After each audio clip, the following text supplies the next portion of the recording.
Hello there, and welcome to Bare Naked Moms. I am Milano Buckley. And I'm Alana Level. If you're joining us for the first time, please be assured there will be no actual physical nudity on the show. Sorry.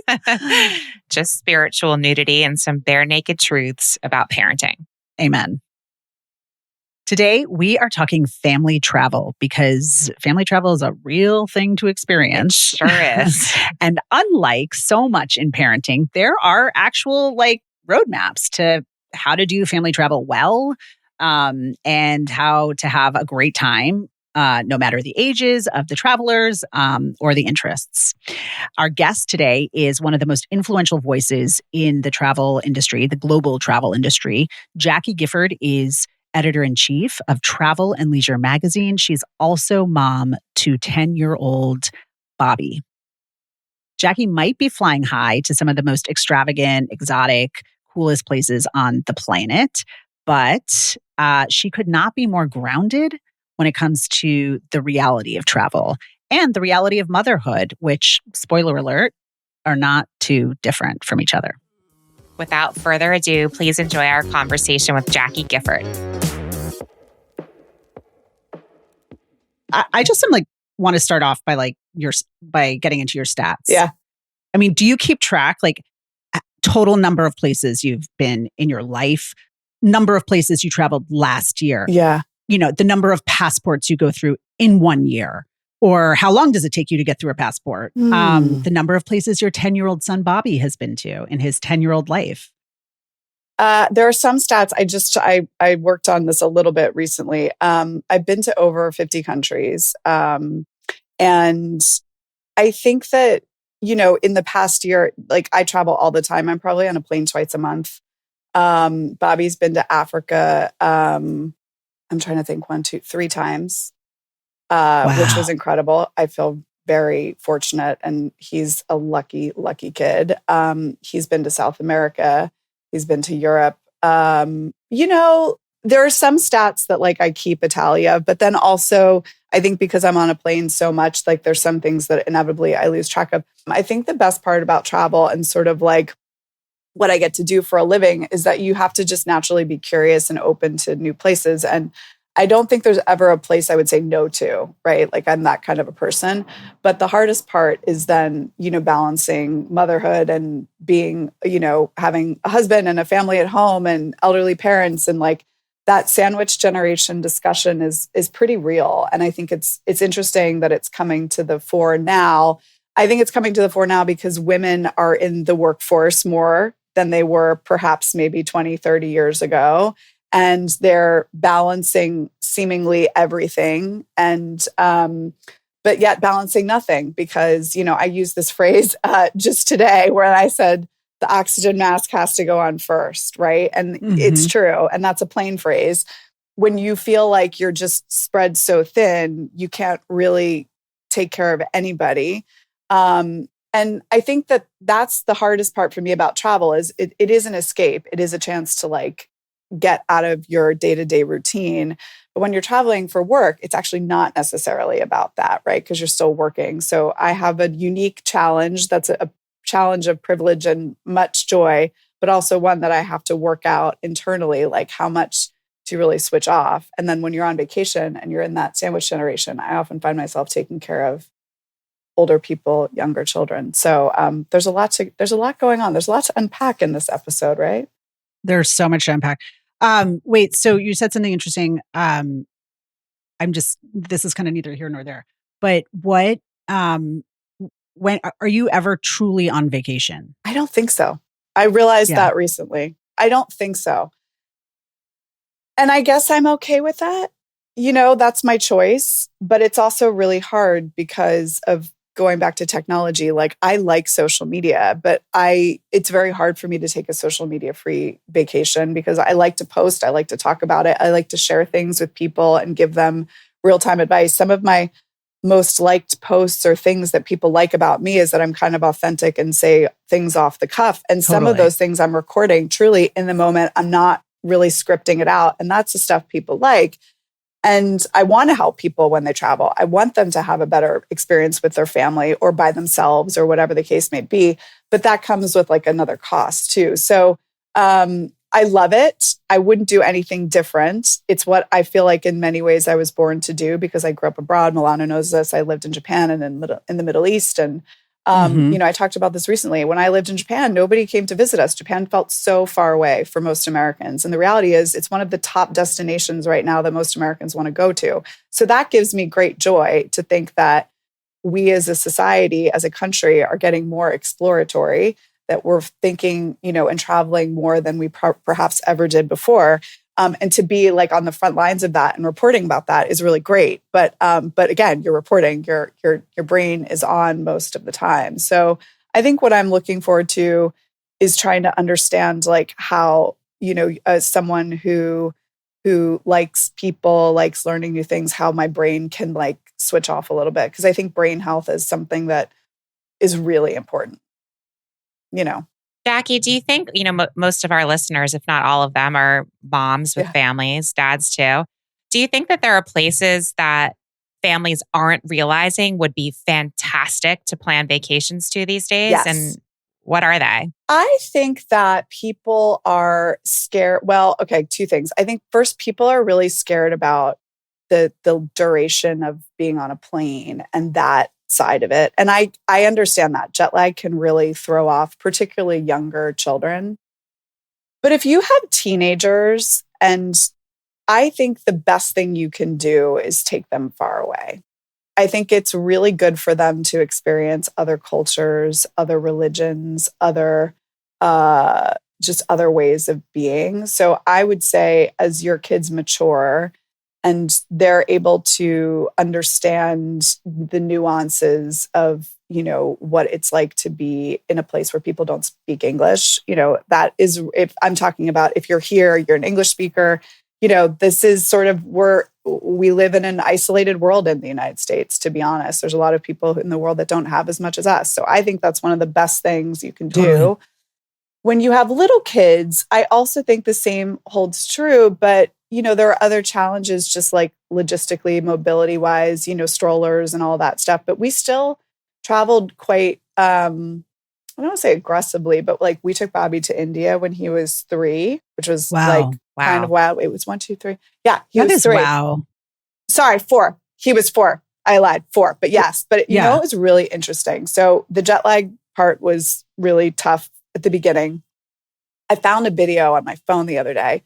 We went to Udaipur, which is beautiful, lake, hotels around it. And I just was like scrolling through, and it was from I think it was just because they feed you stuff from around the same month from previous years to like look back and reflect. And it was like a picture of Rob talking to Bobby on Lake Pichola in Udaipur saying they were talking about a sunset. And he was explaining what a sunset was to him. And he goes, well, that's how life works. The sun goes down and then it comes up. And he goes, and then the day starts again. And Bobby goes, and then it comes up. And it's so funny because now his voice is different. And then he looked out there, and then he laughed, and then he put his head on his shoulder. And I remember I recorded. I completely forgot I had the video. And I sent it to Rob, and I was like, look how far we've come with our little human, and even something as little like that, they're absorbing information. The world is a classroom. So I think travel, if you're fearful about travel, just like anything in life, your kids are going to absorb that energy. So the more you want to explore, they're going to take their cues from you. And I think that no place is off limits with kids. It's just how you approach it. And the devil's in the details. I have a quick follow-up question.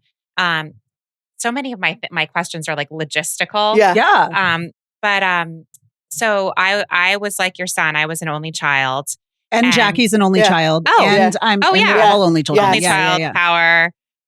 So my parents and I went all over the world as a trio. It was so fun. Yeah. Here I am with 3 kids, and I mean they're also at age like 16-year-old boy, 13-year-old girl, 11-year-old boy. It's like we can pile them all into one hotel room, but we're miserable, and my husband is like, why did we even come? Like, this is terrible. So, and yet we can't really afford to get all of these hotel rooms, different places. To a family like mine, would you just say, all right, just like rent houses all over the world? Or what would you say is or maybe the youngest, should the youngest stay back and you have older trips? What's your and advice younger to trips? People dealing with a couple kids? I have two answers to that. So one, I have one kid, and admittedly, that played a factor in it, right? Like I had a kid later in my life, and I then got this job, and I'll be honest with you, the two of us looked at each other, we're like, does this really make sense? Like, probably not. Like, we're both pretty busy, and we've got, one beautiful kid, and I think we're okay. And, that is a factor. It absolutely is a factor. I think two things. One, there has been a huge surge in demand for home rentals, hotels with suites, all of that, right? And I think that this is where, a platform like Airbnb and that Vrbo and all of those things come into play, right? And so in those times when you're just like, I need the space, I would, you do the research to get the most amount of space for the least amount of money. And that is time consuming. I'm going to be honest with you. So, but that's the reality. You have to want to travel. Yeah. If you want to travel and be really intentional. Yeah. You've got to find a place where you've usually got a kitchen, or, apartments work in cities. There's all sorts of like combinations of accommodations. And look, the travel industry has changed a lot, right? Like there's more choice now in this space, but the challenge is finding a place that works with your budget. And that's the age-old question. And I would say the next thing is, and I've never done this myself because I just have one child, but the more I talk to people, the more I do hear of like one parent splitting off and doing a special trip with one child. I think, Milana, you just did this too, right? It's like, and Louise, I don't think that there's anything wrong with that. And it ticks a couple of boxes economically, emotionally, also just like physically, it is exhausting taking care of 3 kids as opposed to one. So I don't think there's anything wrong with saying to your children, like, we're going to peel off and do something special with this is one. Your year when you get to go. Where do you want to go? He's going to go. Yeah. Right, and again, I know from talking to people, when you have kids at different ages, like their interests are very different, and you might get more connection by just like drilling down with one child, and that's fine. And or 2 or whatever. And don't feel bad about it. You shouldn't feel bad about it. Yeah. I love that one-on-one trip. Yeah. I did that. I don't know how this became like a 10-year-old thing. I would actually, to all our listeners, you 3, tell them that I think actually 11 or 12 is a better age. I don't know.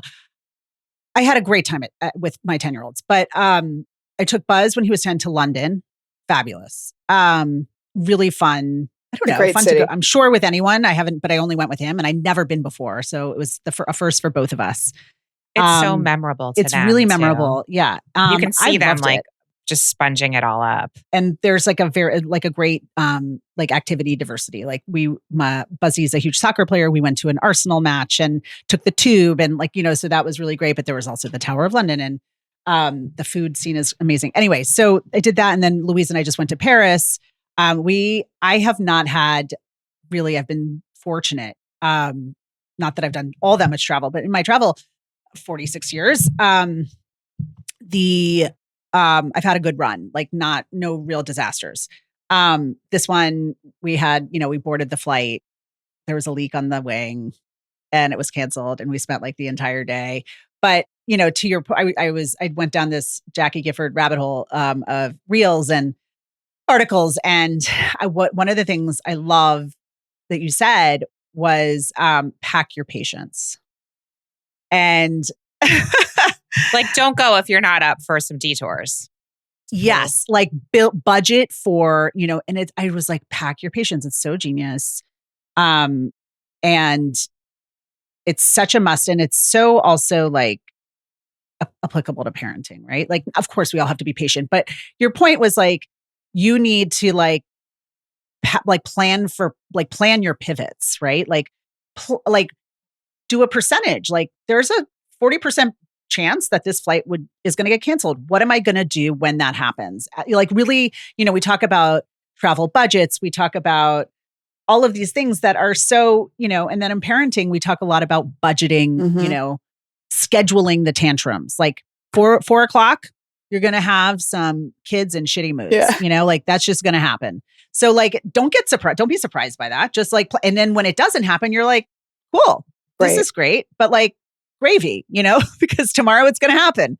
And I just love the parallel there. And, Milano 2.0 is a very patient person, have and I was patient. And it was a great modeling for her. Like everything. Was any medication required? Yes. Unfortunately, yes. I have to know. There's definitely medication involved in this 2.0 business. But no, so maybe pop some Lexapro before you travel, Look, there's a lot of frustrations around travel these days. Like we were in Mexico in October and there was like, a nor'easter coming, right? And it's like, and we were there. And then I ended up worrying so much while we were there of like whether or not our flight was going to get canceled coming home.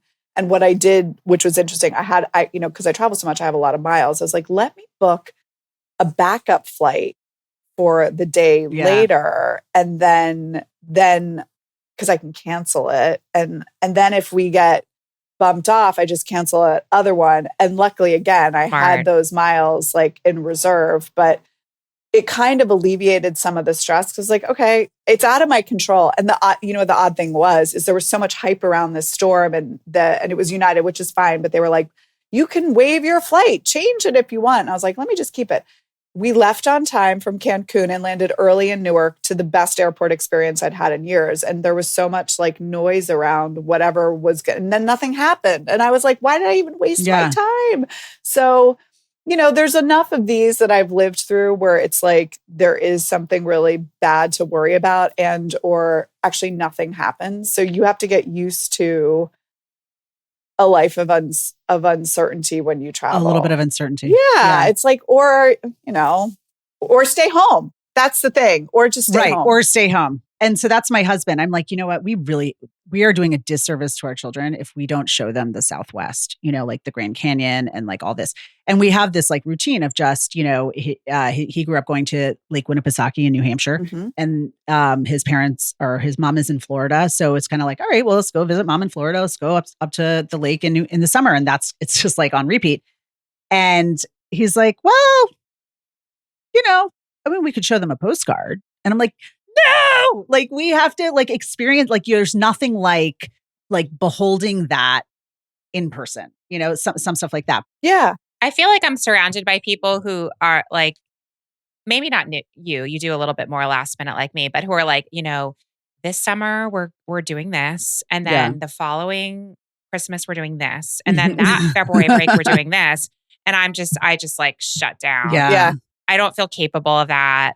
Also, it's really like, it's a lot of working capital. Yeah. Like, to plan these trips and to pay for, you know. My question is, can you plan meaningful trips last minute these days? Yes, you can. Absolutely. There's a whole ecosystem of travel advisors to help you.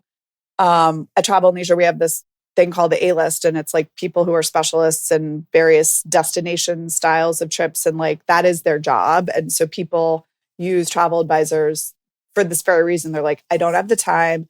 I don't want to research what the best suite is in Paris. That's what I do. That's what people do.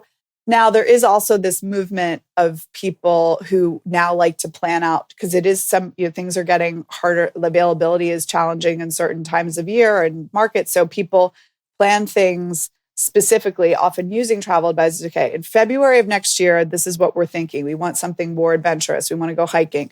Then the Christmas time or, New Year's holiday, we want to chill on the beach. And then the following year, we really want to do a cruise. And so they'll like map it out because it makes them feel like they have something to look forward to. And also going back to like the multi-generational thing, like I did it, we still travel with my parents, although it's getting harder. And sometimes, that style of trip over the past 10, 15 years has really exploded in popularity where, grandparents, grandkids, like we were on a cruise this summer and I saw a group of like, I don't know, 40 people. They're all together. And like, it's like a way of people to bond. Whereas like maybe in years past, people would go to a beach house or go on, do something that was like more around like a location close to home. They're like going far afield now. And I think it's like an interesting phenomenon for sure. Like, could I pull together? I don't think I'm going to, but we're not going anywhere over the holidays. Like, you think I could pull together something that wouldn't cost a fortune for the end of the month? Yeah. Like where? I think Europe this time of year is actually underrated. Like in the sense that I totally agree. People like it's like half the price of going to like the Caribbean or beach skiing stuff out west is really expensive this time of year. But like Yeah. I don't know, 3 years ago, we went to Vienna, which was awesome, and we had a great time. You're so right. I bet you could spend a few days in like a European city and not break the bank. Yeah. Still. Yeah. I have a 16-year-old. My oldest is 16. So I'm like starting to think about like, I know he's going to come back after he goes away to school and stuff, but like I'm starting to think about like the end of his time officially living with us. Your Bobby is so blessed in terms of every place he gets to go. What would you say though to families who are thinking in their heads, okay, these are the places that I should take my kids during their time with me, if if possible financially? I would say you should always.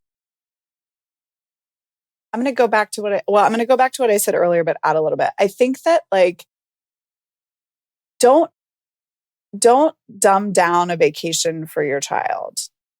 Don't assume that they can't handle difficult things. Don't assume that they are not going to like take in information and process. You're going to take the information and process it how you think about it, and let them process it in their own way too. And you don't have to go far to do that, right? Like that's the other thing. You can find, and we got quite good at this during the pandemic when people were just sort of exploring their own backyards. Like I think that we're really lucky that we've been able to go far. And I do recommend that if it's within your means, getting away and just like feeling like you're in another place is really healthy. But like what was it, last year? I took Bobby, and look, it wasn't the most memorable thing for him, but it was interesting. We went to see that exhibit at the Met. It was about Sienna. Right? And like they had all these incredible artifacts of, gold and religious iconography, and we did this like little breeze through, right? And it was cool to see what his eye like gravitated towards. And so I think you have to like know that your kid is going to, and especially like the older ones, like they're not going to like everything that you like. And that's fine, but it's your job to introduce them to new things. So start to put together a list of things that you find interesting, that you think they'll find interesting, and start to sketch out like what a meaningful trip might look like for you and them. You know? So there doesn't have to be the same list for everyone. No. Like you as an individual family, think about, what's meaningful to you in terms of your interests. And it could be a day trip somewhere or a show. But don't be afraid. Yes, or a show. A show. It could be going to the statue. I'm thinking of New York because I live here. It could be the Statue of Liberty. It could be my kids are randomly dying to go to the Empire State Building. Yeah, exactly. Which, by the way, I've done, and it's incredible. But that, to me, don't limit don't limit yourself, and also think about what they're learning in school. Could it be supplementary to that, right? Like Bobby was learning about the American Revolution for a while. So it's like, okay, well, let's like go and see some stuff. Like I took him to the Museum of the American Revolution in Philadelphia, which is actually a great museum for kids. I highly recommend it. And we took him to the Betsy Ross house, and that was an afternoon. And it was interesting for him. Mm-hmm. Yeah. Mm-hmm. Yeah. That's an interesting insight that I'm really going to put in my sort of file, my travel file, because in the my recent trip to Paris with Louise, I was thinking about this. Like, I want to go to see a museum, but like, I'm thinking about her and her capacity for museums. And I thought, okay, well, I'll do like a children's tour, and maybe I shouldn't have done that. But I mean, it was great. But I did have that lens, and I booked other cool, but very child like friendly things, like a macaron making class or a find your scent. I mean, those are really cool things to do. But I maybe it was wrong of me to like have those like blinders on. I don't know.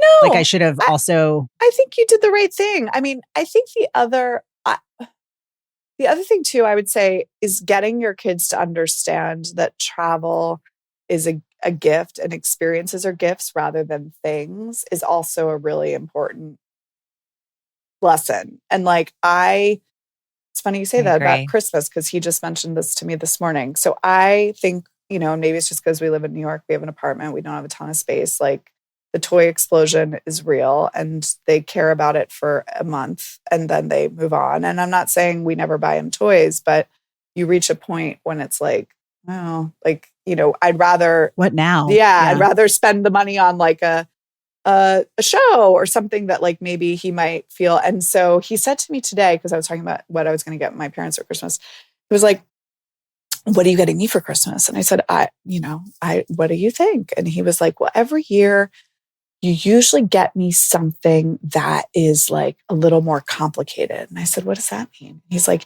you always like to get me and like an experience. Like, you got me Wicked tickets one year. And then, we did, we got a chance to go to Disney, because I said to him, like, we're going to go to Disney. That's a really big deal. That's your present. You're not getting anything else. And he's like, I really like stuff like that. And I said, okay. Wow. Oh, that's great. And you stick to it. That. There's literally not going to be anything. Yeah. There's no material object that is given. Well, doesn't Santa? You're an Santa comes. Santa comes. Oh, Santa. No. Oh, Santa comes. But like, and then when we went to Disney, I made a budget for him. I said, okay, like, you're going to get X amount of money to spend a day, and you can get a trinket or whatever you want. You get ice cream, but if you go over it, that's not okay. Or if you go under it, that money carries over to the next day. So maybe you can save up and get a little bit, get something nicer if you want. Like, if you want to get a little droid thing. And he didn't even spend it all. He didn't even, but he loved that. Mm-hmm. So I think that's another side of it, that like, you look around and how much stuff kids have, maybe think of travel as a little, or an experience as a gift instead of something material, Mm-hmm. Absolutely. I think you're an inspiration. Are we ready for a little lightning round? Yeah, of course. All right. Go. You start it. All right. Best family vacation ever, Jacqui? I would say the last one we took, when we went to Rwanda. That was pretty amazing. Oh, wow. It was cool. Was it? That was So Africa is on my bucket list. Yeah. It should be, for sure. But in all the trips you've taken to Africa, Rwanda, I thought really Rwanda was really special for many reasons, but it surprised me, and then also the emotional and intellectual rigor of the trip it's an intense trip. I'm not gonna lie, and most people don't take their kids to Rwanda, but it was pretty. This isn't like a safari. We did a safari. We did the gorilla trekking. We then there's a park called Akagera where you can also see animals that have been rehabilitated. They've reintroduced them since the genocide, because most of the animals were killed. And then in Kigali, we visited the Genocide Memorial, which was a really intense experience. And I will remember it to my dying day. You spend so much time in airports, planes. How do you use it? Like, what's your routine? Okay. I like to read the New York Times and paper when I travel. I save old newspapers and then I read them. It's like people who travel with me find it really embarrassing, but it's true, because I don't want to be fed things by the algorithms. So I just bring stuff on paper, books, magazines, and I just sit there and I read them. When I'm done, I throw it away, and then I throw it away.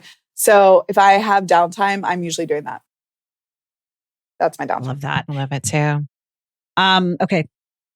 Yeah, this is such a good one. What's your duty-free playbook? Like, what do you get in duty-free, if anything?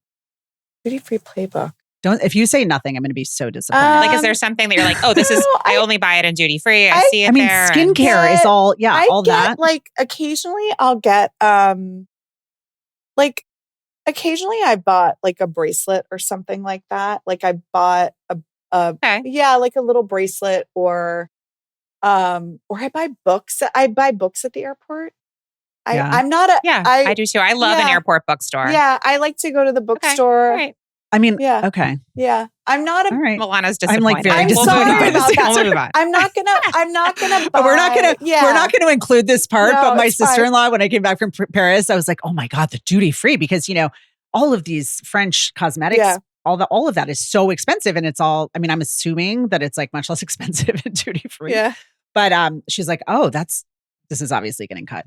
But she's like, oh, that's where I get my Chanel flats. Yeah. That's my whole thing. I like go to duty free and I get my Chanel flats. And I'm like, genius. I'm usually, I mean, maybe this speaks more to what why and when I'm traveling. I'm usually not in a leisurely mindset at an airport. So I'm not, that makes all the sense in the world. I'm usually not thinking about You're not like, I'm going to take an hour and shop.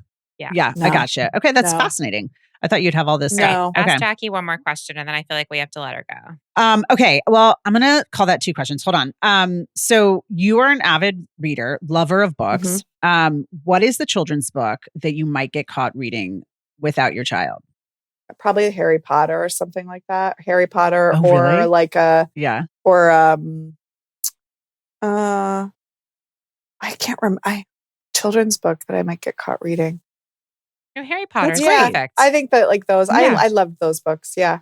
All right. Last one. You can do this one. All right. What is a thing that you and your parenting partner, your husband, fight the most about? Like the parenting thing that you guys fight the most about? Oh my God. Oh, I mean, isn't that odd that actually we don't, what would we fight? Maybe people don't fight. What do we fight about him? Wait, I'll give you, give me an example. In my family. Yeah. Like in my family, it's like, I think he's like too hard on, like when he yells at them, I'm like, why are you yelling like that? Like there's a way to talk to them with, and show them, how they've done wrong without doing that. And what he thinks I'm too easy on them. And he's like, well, they're doing wrong because you're not hard on them. It's funny. I would say the only thing, because we actually don't, isn't that boring to say that we don't fight? It doesn't have to be fight. And maybe we're too tired to fight. Maybe that's it. You're just too tired. Totally. No, and you're also, like, we're jet lagged all the time with all the great travel we're doing. I would say also you have one kid. And I do think I do think that multiple children is multiple headaches. Like multiple headaches, everything. It's just raises more the temperature. More dynamics, more. A good way of saying it raises the temperature yeah, and the energy and the like pace. It's not even like it's not even fighting. It's just like I should have had one child. It's logistical. Like cutting that out. It's you know what it is? It's actually, and it's not that we argue. It's that it's logistics. It's like, who's doing this today?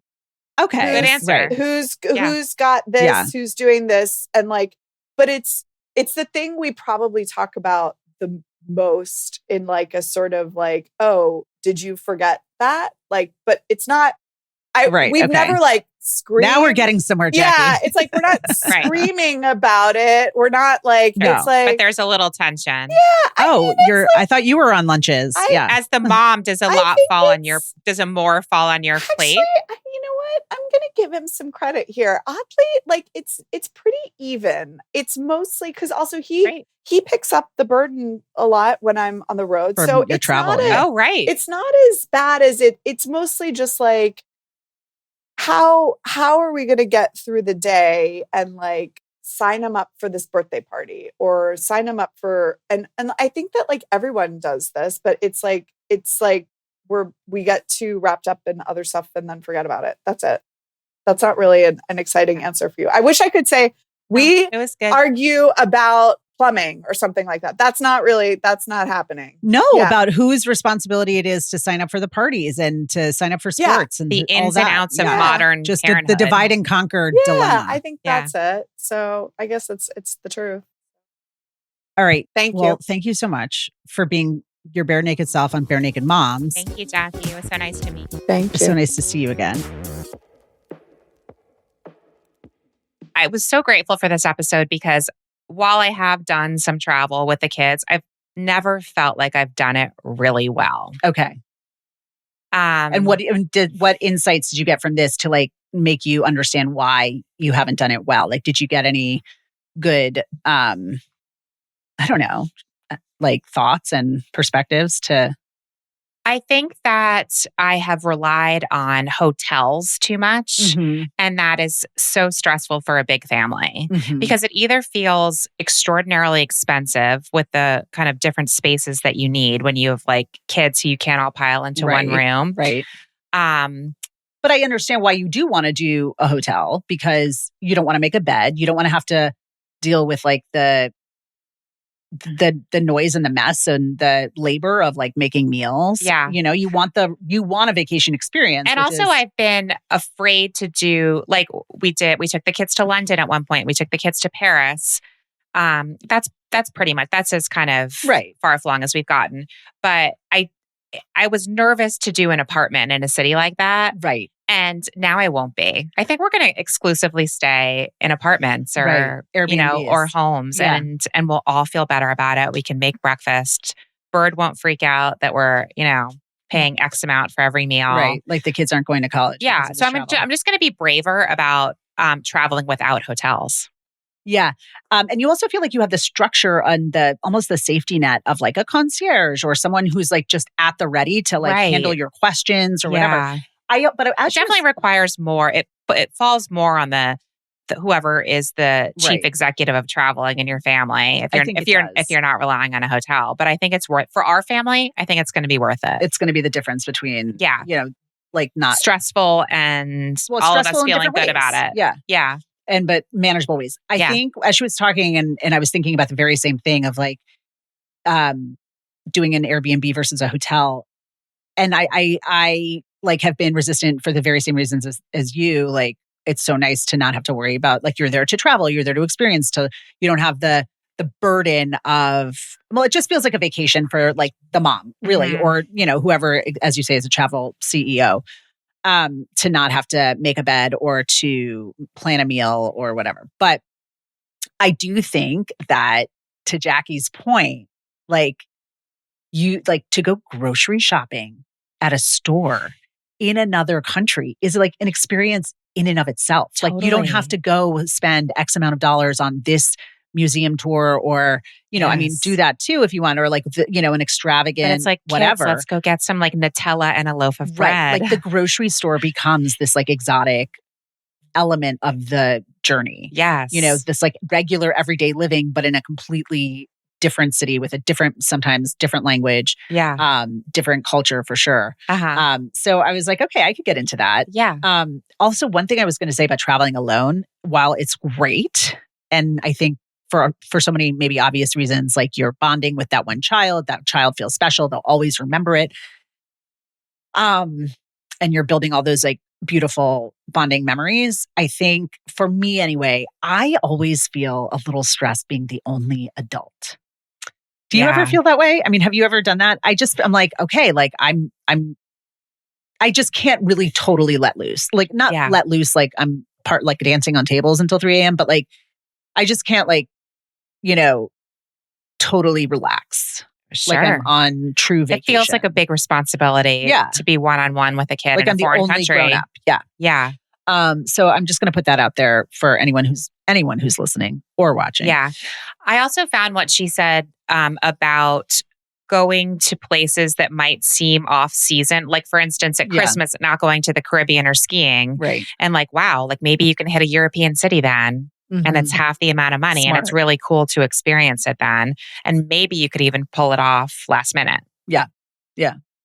Which is like how you do things out of like necessity. Cause you just I don't know how people plan so far in advance. I mean, Bobby and I were just People literally. in our community are huge planners. But I don't know how that even could be because I'm in this community.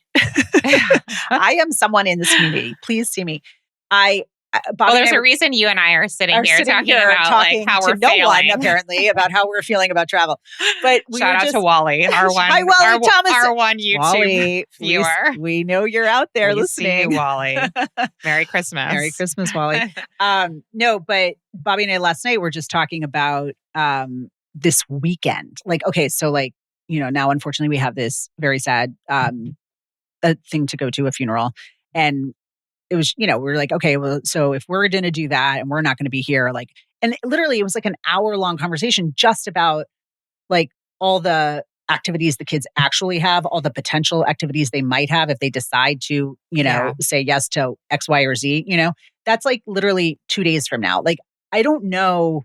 I mean, especially, the sports schedules, they fluctuate. It's like, how do you plan in this day and age with youth sports? I mean, you say people in this community plan like 2 years in advance, but they how do. Can it's you like possibly? They're like, we take a family vacation every summer and next summer it's going to be this. Yeah. I know, like but I don't even know Buzz's soccer schedule for we have a wedding in Mallorca. And I'm like, I keep looking like a deer in headlights at these emails about it because I'm like, right. Like, I don't know when his soccer schedule is. It's like so hard to pull the trigger on, again, on such an expense. Yeah. That where you're not totally certain of all That's interesting. You don't know when he'll start soccer? No. Oh, okay. Like my kids will have summer stuff that starts, but I know that it starts like this, like the last 2 weeks in August. Okay. But I don't know what they're going to be. Like we thought when we came back last year that his soccer was going to be during the day. So I scheduled, I took him to the US Open, something we love to do. Sure. And I was really, and talk about price, like you have to plan ahead for that because the price goes up like so much if you don't get in early. 10x. So I did thinking, his soccer will be during the day. But if you think about it, I guess it's really hard to get kids like in August. I'm guessing to get kids like to have your shuttlers, your babysitters, or whatever to get people where they need to be during the day. So actually all of his soccer was at night. And that's something I didn't know until, right. a week before or 2 weeks before. Sure. Anyway, whatever. Yeah. But she was awesome. And I'm now, what I wanted to get into is like how, this is what I was going to say is like, I think ChatGPT, like I know a lot of people who are using AI to plan trips. It's like, hi, I'm going to Paris with my 10-year-old daughter. Like, please give me like a list of like really awesome activities that a 10-year-old American girl who's into X, Y, and Z would like to do in Paris. Like you can do that and you will get some answers. Like, and it's kind of crazy. No joke. I will say that I love talking. There are still, AI has not figured out like the judgment that humans have. Like judgment is like the gap. Yes. And I think that travel is still something where I really like talking to a human. Yeah. And like people who have experienced, who have it's interesting. We should have gotten into this with Jacqui, but I think that there's been a comeback of the whole idea of a travel agent. Yes. She referred to them as travel advisors during the interview. Yes, there's been a rebrand, but they're same. The current advisor is like the agent of the 80s. Right, exactly. Concierge, travel because concierge. Of exactly what you're talking about. It's like the internet is too overwhelming. It's overwhelming. Like, where should I go to lunch? I mean, it can give you like the bare bones, like the skeleton of a trip. Yeah. A skeletal map. But I think that you really do want to like interface with someone who has like real, like on the ground judgment. Yeah. Especially when it's not just you on this trip. And like if a whole day goes south with 3 kids in a foreign city, like, whew. Right. I just wonder about like, are travel agents like, is artificial intelligence replacing, is it that a threat to travel agents? Is it a threat to magazines? Are travel agents a threat to magazines? Like how, I guess, I don't know. That's because she was definitely suggesting travel advisors. So who knows? Yeah. I think she's a travel advisor. All right. It is, as you can tell from my Christmas plaid, it is almost Christmas. And whether you're planning a trip or staying home with your family and relaxing, we wish you a very happy one. And we're going to be taking a couple of weeks off for the holiday. We'll be back in early January, though. We'll be back in January. If you listen to us or watch us, the one person whose name is Wally. Hi, Wally, again. We're just so grateful to you. Truly. Thank you. Grateful and including you in all of our warm wishes. We'll see you in 2026. Happy holidays. Happy holidays.